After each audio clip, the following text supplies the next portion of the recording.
Assalamualaikum warahmatullahi wabarakatuh.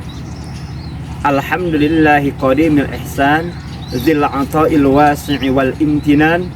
Allahumma salli wa sallim ala abdika wa rasulika Muhammadin wa ala alihi wa sahbihi, amma ba'd.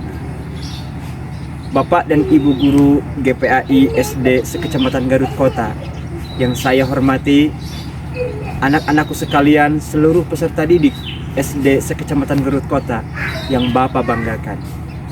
Alhamdulillah, pada kesempatan kali ini kita dapat berjumpa kembali di bulan Ramadan 1446 Hijriah dalam keadaan sehat walafiat, dan tentunya ini semua adalah atas karunia dan rahmat dari Allah Subhanahu wa Ta'ala yang patut kita syukuri.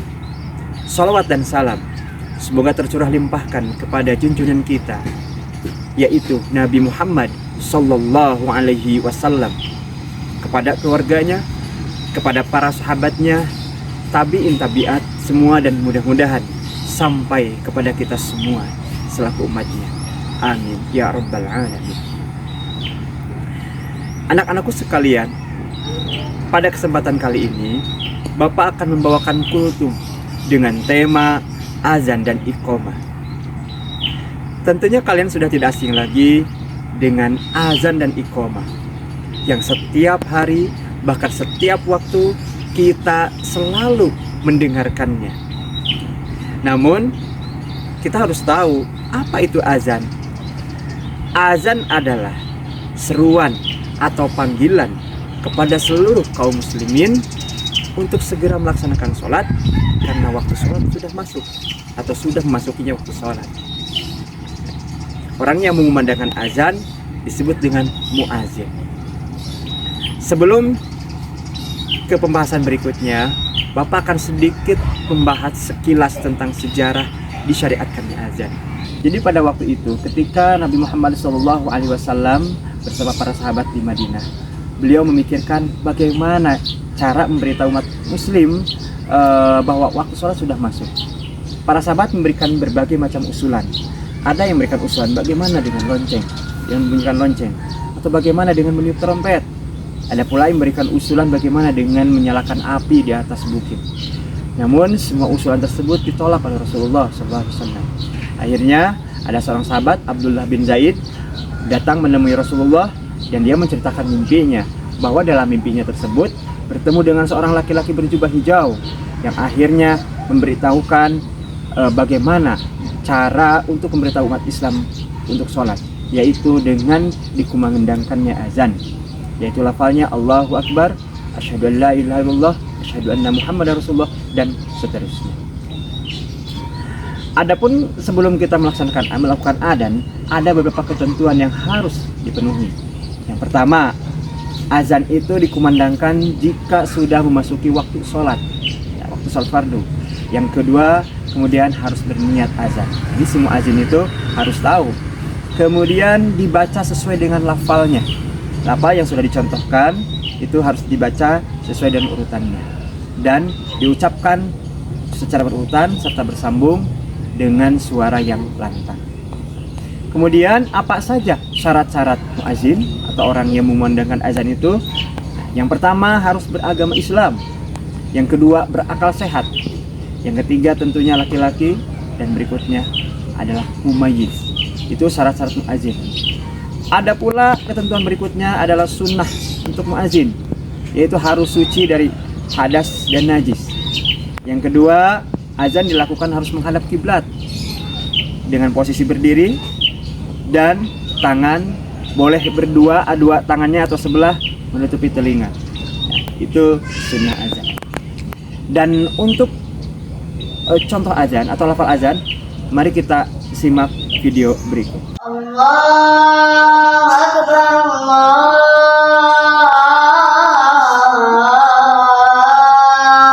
Akbar, Allahu Akbar,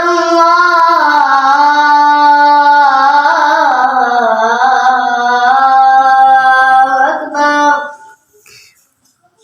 Asyhadu an la ilaha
Itu video tata cara azan atau mengumandangkan azan. Berikutnya kita pembahasan ke iqamah. Nah, iqamah itu apa? Iqamah adalah seruan bahwa sholat berjamaah akan segera didirikan. Biasanya ketika kita berkumpul di masjid akan mendirikan sholat fardu, ada seseorang baik itu muazin atau siapa yang mengumandangkan iqamah. Maka semua jamaah berdiri membuat barisan atau saf dengan rapi dikarenakan tadi adanya iqamah. Nah, jadi iqamah itu adalah seruan bahwa sholat fardu akan segera dilakukan. Adapun ketentuan untuk iqamah sama halnya seperti azan, ya. Ketentuannya sama, harus laki-laki beragama Islam, kemudian suci dari hadas dan najis, dan sama dengan ketentuan azan yang lainnya. Baik, bagaimana lafal atau tata cara iqamah? Berikut adalah videonya. Simak. Allahu Akbar, Allahu Akbar. Asyhadu an la ilaha illallah.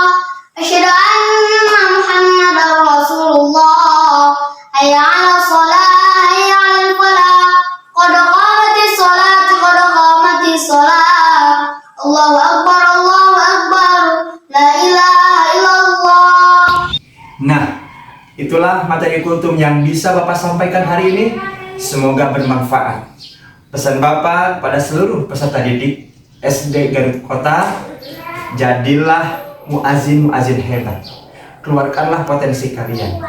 Yang bersuara lantang, bersuara bagus, jangan malu untuk menjadi muazin. Selain kalian pandai bernyanyi, pandai juga untuk menjadi muazin. Karena apa? Menjadi muazin pahala di sisi Allah dan akan menjadi sahabat Rasul nanti di surga bersama Bilal bin Rabah. Dan mudah-mudahan kita semua diberikan kesehatan dan bisa bertemu kembali dengan Ramadan tahun berikutnya. Mohon maaf atas segala kekurangan. Billahi fisabilillah. Wassalamualaikum warahmatullahi wabarakatuh. ملومة بلومة قبل ما أفكر أعيش من دونك، هي عطرة لقبة دومة شوف الكذب اللي